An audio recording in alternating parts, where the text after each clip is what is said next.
al lado de ustedes como hermanos y también de Pastor Isaac y la hermana Yasmín en su casa. Me excuso por mi señora porque porque llegué tarde porque mi hija está enferma y entonces no podía traerla y tampoco yo no podía llegar un poco más temprano porque también había que ayudar en la casa. No podía dejar toda la pega solamente para ella. Así que por eso no pude llegar a la hora y no pudo venir mi señora. El tema de hoy día, mis hermanos, que me tocó predicar, se encuentra en Hechos capítulo 9, versículo del 32 al 35. Hechos 9, 32 al 35. A veces, bueno, a mí me gustan los, quizás me saque el tema, pero en realidad no es así. A mí me gustan los perfumes. Y a veces investigo las notas de los perfumes, de qué están compuestos y todo. Y los perfumistas generalmente dicen que hacer perfumes con hartas notas o con hartos ingredientes es mucho más fácil que sea quizá un éxito hacer un perfume con pocas notas y con pocos ingredientes y que sea bueno. Lo mismo pasó en estos versículos, porque a veces cuando son pocos versículos es un tanto difícil predicar a cuando son quizás más versículos porque hay más cosas que sacar. Pero aún así pude preparar este mensaje el día de hoy. Traté de sacar lo mejor de estos versículos y espero que también sea el día de hoy un día de crecimiento espiritual y que ustedes puedan atesorar esta palabra el día de hoy en sus corazones. Amén. Así que le vamos a dar lectura en el nombre del Señor Jesucristo. Y dice así el versículo 32 al 35 de Hechos 9. Aconteció que Pedro, visitando a todos, vino también a los santos que habitaban en Lida, y halló allí a uno que se llamaba Eneas, que hace 8 años estaba en cama, pues era paralítico. Y le dijo Pedro: Eneas, Jesucristo te sana, levántate y haz tu cama. Y enseguida se levantó, y le vieron todos los que habitaban en Lida y en Sarón, los cuales se convirtieron al Señor. Vamos a orar, mis hermanos. Amén. Mi buen Padre Celestial, gracias le doy nuevamente por estar el día de hoy aquí, Señor. Mi Dios bendito, Señor, no quiero yo hablar, Señor, según mi intelecto, Señor, según mis razones o emociones, sino que quiero ser un instrumento suyo para hablar, para que usted hable a través de mí, mi Dios bendito, Señor, y mediante su palabra, Señor, y poder dar a mis hermanos y también primeramente a mí un mensaje, mi Dios bendito, quizás o de consuelo o de reprensión, Señor, pero que por favor el día de hoy nos vayamos más edificados, Señor, nos vayamos más contentos a cómo llegamos el día de hoy, mi Dios bendito, y con una tarea, Señor, que es predicar su evangelio y dar a conocer las buenas nuevas de salvación, Señor. Le pido todo esto en el nombre del Señor Jesucristo. Amén. Amén. Toma asiento, mi hermano. La aplicación del día de hoy se llama Sé un creyente activo. Si hacemos un recuento de los capítulos y de lo que ya han estado ustedes estudiando, porque tengo entendido que van de hecho 1 hasta 9 hasta el momento. Si hacemos un recuento y vemos hacia atrás en este mismo capítulo, vamos a ver que está la conversión de Saulo y todo lo que pasó después de vivir de esa conversión. Y llegamos a este momento que es Pedro. Entonces tenemos dos partes que son bien marcadas. Tenemos la primera, la conversión de Pablo, que es del versículo 1 al 30, y la segunda, que es el ministerio apostólico y milagros que realizó Pedro, del 31 al 43. De modo que Lucas ahora se está trasladando a un personaje que es Pedro.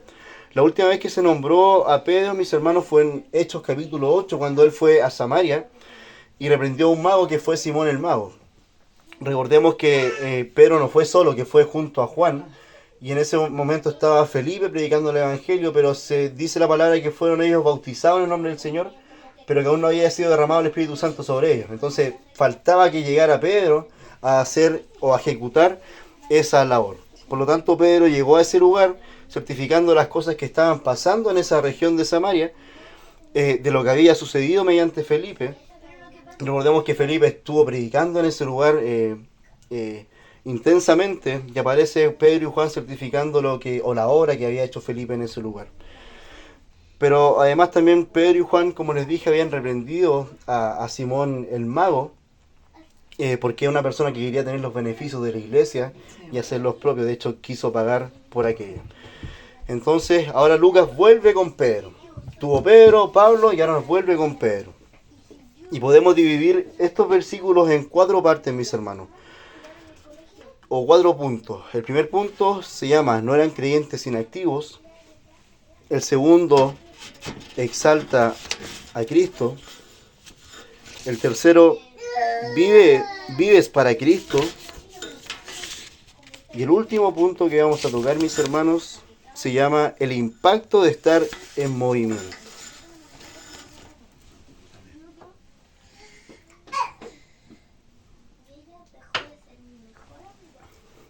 Entonces vamos al versículo 1 nuevamente, hermanos. Dice: aconteció que Pedro, visitando a todos, vino también a los santos que habitaban en Lida. Podemos darnos cuenta que, dado los extensos viajes y visitas por Israel, la iglesia estaba creciendo y avanzando de una forma quizá exponencial, mis hermanos. A pesar de haber persecuciones, a pesar de haber muerte, a pesar de que había un Saulo que estaba persiguiendo a los cristianos, que los sacaba de su cárcel, arrastrándolos y los llevaba a la cárcel, aún así la iglesia estaba creciendo bastante, la iglesia estaba avanzando. Y ya no es solo Jerusalén la que estaba creciendo, y no es solo Samaria, en donde Pedro estaba antes en ese lugar, sino que sus alrededores también estaban creciendo, y uno de esos lugares o alrededores era la ciudad de Lida, una ciudad situada en la llanura de Sarón, a 15 kilómetros del mar Mediterráneo y a unos 18 kilómetros de Jope. De hecho, se dice que en ese lugar actualmente es donde está establecido el aeropuerto de Jerusalén, ahí en Lida. Entonces, en ese tiempo, Lida era un centro, un distrito administrativo de Judea que era bastante importante. ¿Por qué? Porque por ese lugar, de esa región, atravesaban los caminos de Egipto a Siria y de Jope a Jerusalén. Por lo tanto, era un centro quizá económico, administrativo, bastante importante. Y el día de hoy, como les dije, es el aeropuerto actual de Jerusalén. Si seguimos viendo, mis hermanos, el versículo 32 dice: aconteció que Pedro, visitando a todos. Mis hermanos, Pedro, como ya han podido ver en la totalidad de todos los capítulos de Hechos, Pedro venía de visitar muchos, pero muchos lugares. Había ya tenido bastantes experiencias, había pasado tanto por alegrías como por susto o tristeza, y él seguía haciendo su trabajo apostólico.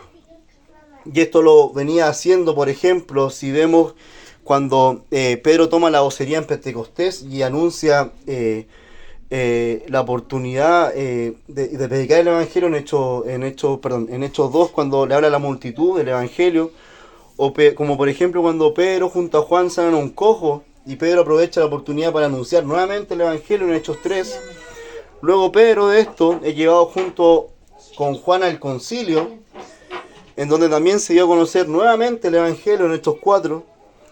Pedro y Juan ahora son perseguidos por anunciar el Evangelio nuevamente en Hechos 5.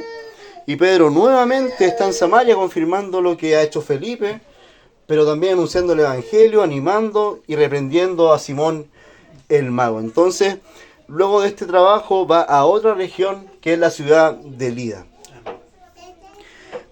Luego el versículo 1 sigue, el versículo 32 sigue, dice: visitando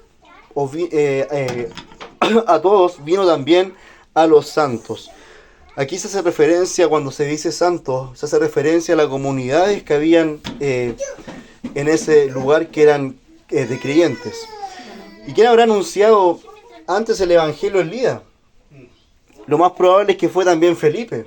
Si Felipe estaba en Samaria predicando el Evangelio, también lo más seguro es que Felipe también estuvo predicando el Evangelio en Lida. No se puede confirmar en realidad, pero Pedro nuevamente fue a ese lugar a ayudar y a confirmar lo que se estaba realizando en esa ciudad. Pero aquí no solo vemos lo importante de lo que es la comunión, de que lo que es la confraternidad, de lo que es visitarnos entre hermanos, sino que también estamos viendo lo importante de ser como creyentes activos. Lo importante de ser como creyentes de no estar quietos en nuestro lugar y estar siempre en movimiento. Si vemos Pedro, capítulo 3, 2, 3, 4, 5, capítulo 8, capítulo 9, Pedro seguía y seguía predicando el Evangelio. Seguía de ciudad en ciudad, de pueblo en pueblo, de persona a persona, seguía predicando el Evangelio. No se quedaba intacto, no se quedaba quieto en ese lugar y siempre estuvo activo, siempre estuvo activando en las cosas del Señor. Por lo tanto, siempre se mantuvo en movimiento Pedro y nunca estuvo estático. Pero mis hermanos, la pregunta que le hago el día de hoy a ustedes es: ¿cuántos meses, cuántas semanas o cuántos años nosotros podríamos seguir quizás en el mismo lugar haciendo la misma rutina y la misma rutina? ¿Cuántos meses o cuántas semanas nosotros nos hemos roto con la rutina? ¿Hace cuánto tiempo, mis hermanos, o el día de hoy, si les pregunto el día de ayer, usted rompió con la rutina como de hijo de Dios? ¿O usted sigue plantada en el mismo lugar sin hacer prácticamente nada? Mis hermanos, aquí vemos lo importante de estar en movimiento. Si vamos a Samuel, 1 Samuel 14, versículo 1, dice, 1 Samuel 14, 1. Aconteció un día que Jonatán dijo a Saúl, hijo de Saúl, dijo a su criado que le traía las armas. Perdón, voy a leer nuevamente porque no leí bien. Aconteció un día que Jonatán, hijo de Saúl, dijo a su criado que le traía las armas: ven y pasemos a la guarnición de los filisteos, que está de aquel lado. Y no lo hizo saber a su padre. Pero él dice: ven y pasemos. El papá de Jonatán estaba realmente escondido. El ejército era muy grande. Pero ¿qué dijo Jonatán? Dice: movámonos. Vamos. Solo moviéndonos, mis hermanos, nosotros vamos a ver lo que Dios es capaz de hacer. Si nos quedamos intactos en la comodidad quizás de la iglesia, en quedarnos sentados, no coordinar, no predicar y no tener ninguna función en la iglesia, no vamos a saber qué es lo que realmente tiene Dios para nosotros dentro de ese lugar. Mis hermanos, ¿por qué sigues quieto ahí tanto tiempo? Vemos que Pedro decidió moverse. Él hizo la voluntad de Dios. Quizás él un día Dios no le dijo: Pedro, anda para allá. Pero él dijo, no lo dijo él, pero imagino que dijo que cuando Cristo, antes de ascender a los cielos, dijo: predicar el Evangelio a toda nación, toda tribu, todo pueblo. Por lo tanto, era un mandato de Dios, o mandato de Cristo a nosotros, de predicar el Evangelio. Por lo tanto, Pedro no necesitaba una voz audible para ir a predicar o moverse del lugar en donde estaba, sino que su labor era hacerlo. Se equivocara o no, su labor era hacerlo. Sea muerto o no, su labor era ir a ese lugar y predicar el Evangelio.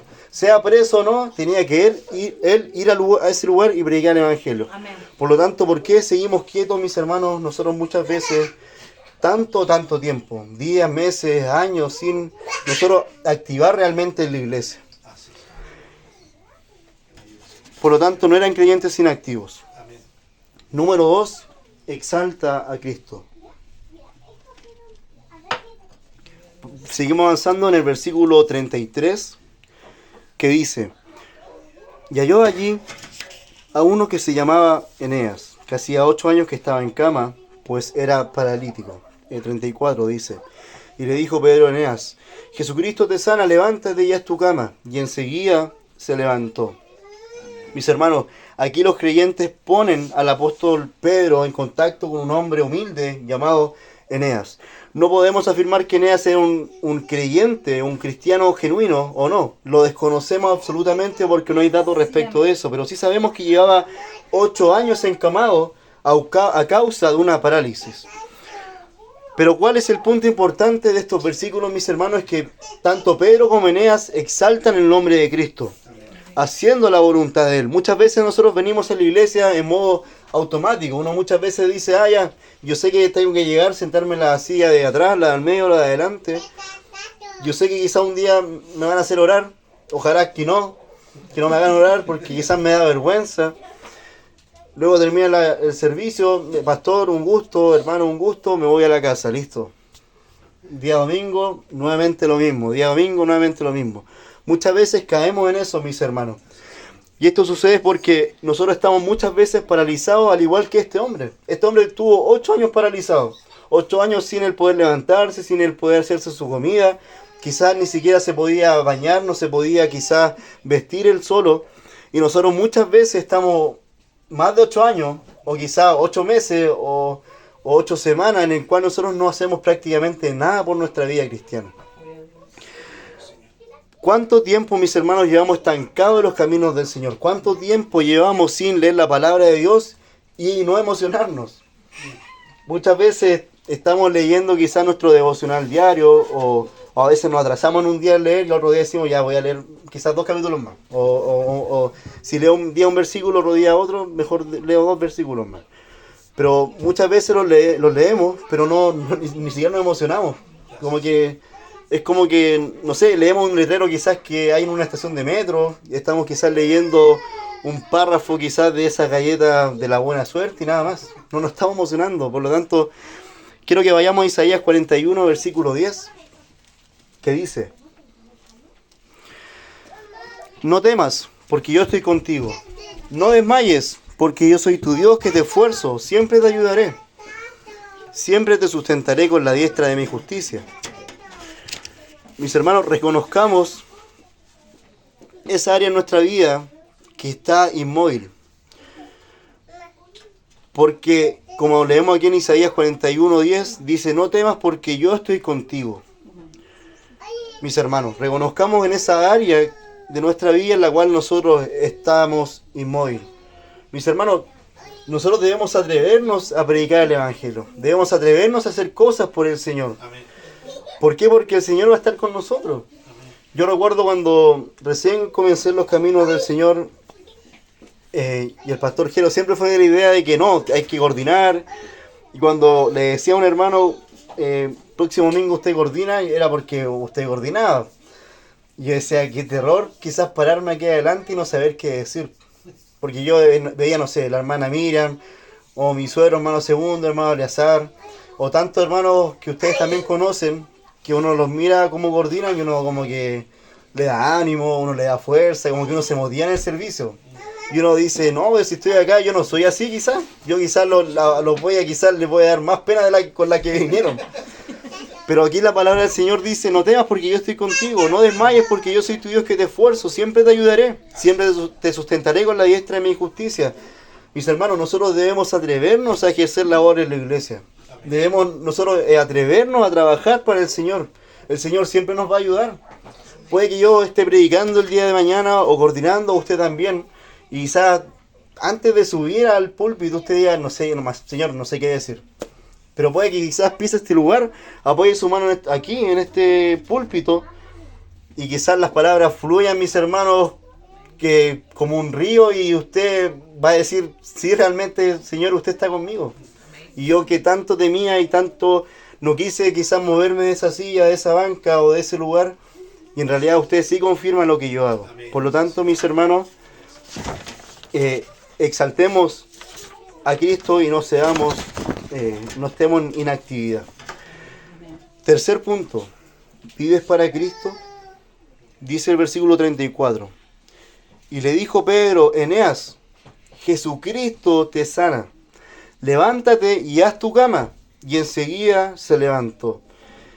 Ya vimos que este Pedro no era un Pedro inactivo. Estaba en constante movimiento en torno a alguien con necesidad de ser sanado, que era un paralítico que llevaba 8 años postrado en ese lugar. Y ahora vemos a un Pedro que estaba cumpliendo con ese propósito al cual él fue llamado. De todos los que estaban en ese lugar, Pedro solo menciona un solo nombre. Él dice, él es como que haya viajado no sé cuántos kilómetros solamente para ir a ese lugar y solamente para dirigirse a esa sola persona. Y decirle, Eneas. Y las palabras que le siguen a esto son dadas con la máxima autoridad, con el máximo nombre, que es Jesucristo. Pedro nunca hablaba por sí mismo. No importaba lo que sucedía alrededor de él, no importaba el peligro que existía en ese tiempo por mencionar a Cristo. Él se reconocía como creyente y sus obras eran realizadas siempre en el nombre de Cristo. Pedro sabía que vivía para Cristo, respiraba para Cristo y caminaba por Cristo. Sucede lo mismo con usted, eso el día de hoy, mis hermanos. Usted está haciendo las cosas para Cristo. Filipenses 1:21, ¿qué dice, mis hermanos? Pablo dice, el vivir es Cristo y el morir es ganancia. Pedro hacía la voluntad de Dios. Para él, el vivir era Cristo. Él respiraba por Cristo, caminaba por Cristo. Hablaba anunciando la grandeza de su Señor Jesucristo. Dice luego, levántate y haz tu cama. Y enseguida él se levantó. Nada podría, mis hermanos, resistirse a la autoridad de Jesús. Aquí dice que el milagro fue pero inmediato. Aquí no esperó o no dijo quizás como un arte de magia, a la cuenta de 3 esta persona se va a levantar. Le dijo, Eneas, en el nombre de Cristo eres sano, levántate. Por lo tanto, cuando él se levantó, sus fuerzas fueron renovadas y podía él nuevamente hacer una vida totalmente plena, una vida totalmente normal. Y usted, hermano, ¿ha hecho Jesús un milagro en usted? ¿Le ha salvado de algún peligro? ¿Realmente le ha salvado de esta vida terrenal y le va a dar una vida nueva allá en el cielo? Eneas enseguida se levantó. Nosotros debemos, como le estoy mencionando a mis hermanos, hacer realmente lo mismo. Si Jesucristo nos está diciendo, Matías, yo te he sanado, Matías, te perdono los pecados, yo no puedo decir, gracias Señor, y quedarme ahí quieto y decir gracias, gracias, gracias, y quedarme ahí y la vida pasa y me muero y listo.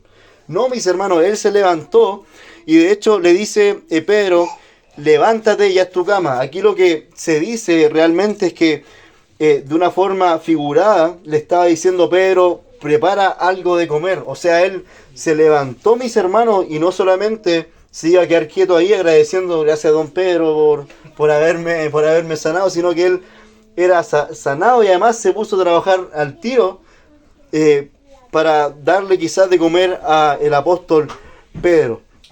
Eso dio cuenta, mis hermanos, de lo efectivo que es el poder de Dios, de lo transformador que es el poder de Dios y de que fue sanado, restaurado y al instante él se pudo levantar y tener una vida activa, mis hermanos.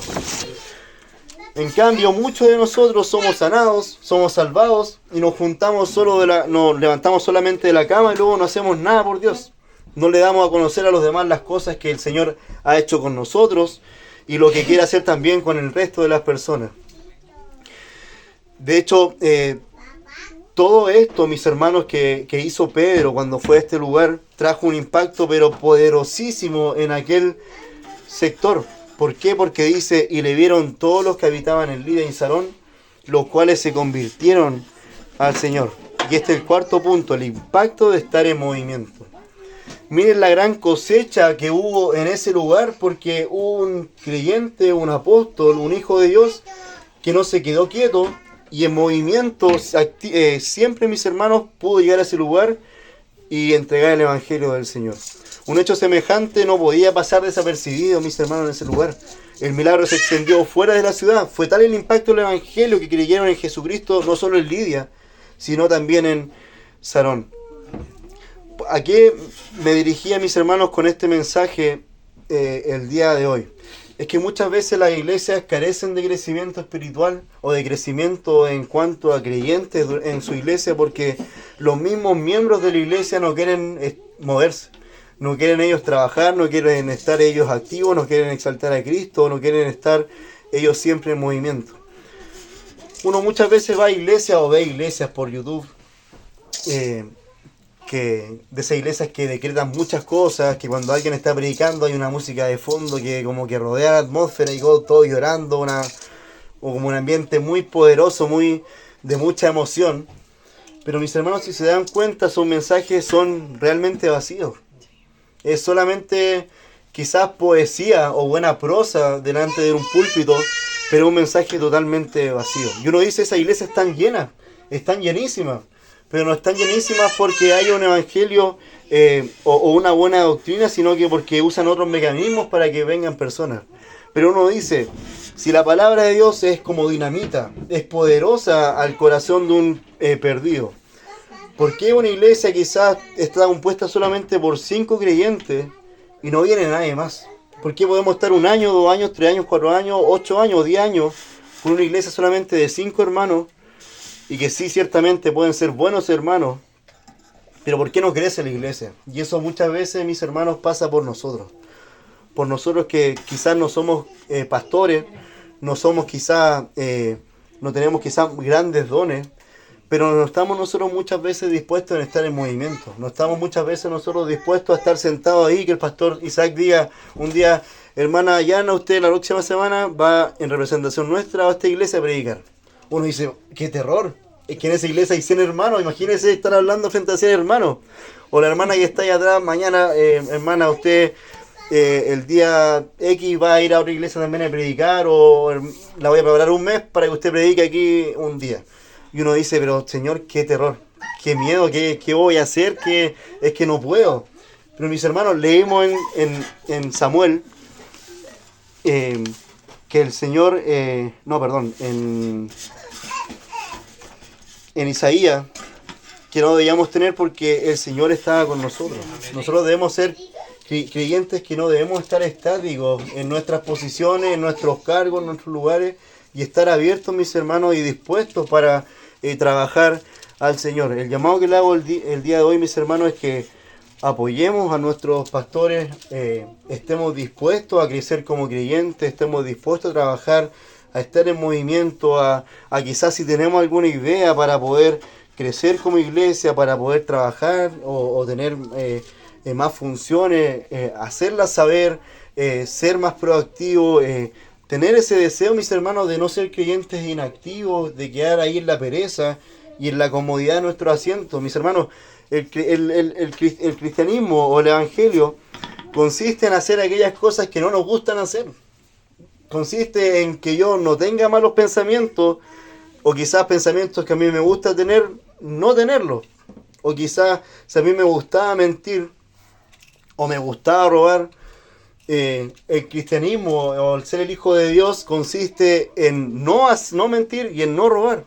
Lo mismo usted, mis hermanos, si usted no quiere hacer algo porque está cómodo en ese lugar, el Señor le está diciendo no. Aquello que quizás te hace incómodo. En tu trabajo predica el evangelio, en el metro quizás predica el evangelio, en la micro predica el evangelio, en el negocio predica el evangelio, aunque quizás yo no quiera porque me da vergüenza o me siento inseguro, tengo que hacerlo de todas formas. Entonces le invito a mis hermanos que ustedes sean hermanos activos, que sean creyentes, que trabajen para el Señor, que estén dispuestos, que sean como barro en las manos del alfarero, que puedan ser moldeados por el Señor y también puedan decir quizás al pastor Isaac, a la hermana Yamin, presente, yo voy a cooperar, yo voy a ayudar y yo voy a trabajar más en este lugar. Me gustaría, mis hermanos, ver quizás el próximo año más hermanos en esta iglesia, más una congregación mucho más amplia, más apoyo de parte de todos ustedes. Así que esa es la predicación del día de hoy y le invito a mis hermanos a ponerse de pie, por favor. Amén. Y vamos a orar. Mi Dios bendito, Señor, gracias por su palabra, gracias por lo que se ha entregado el día de hoy, mi Dios bendito, Señor.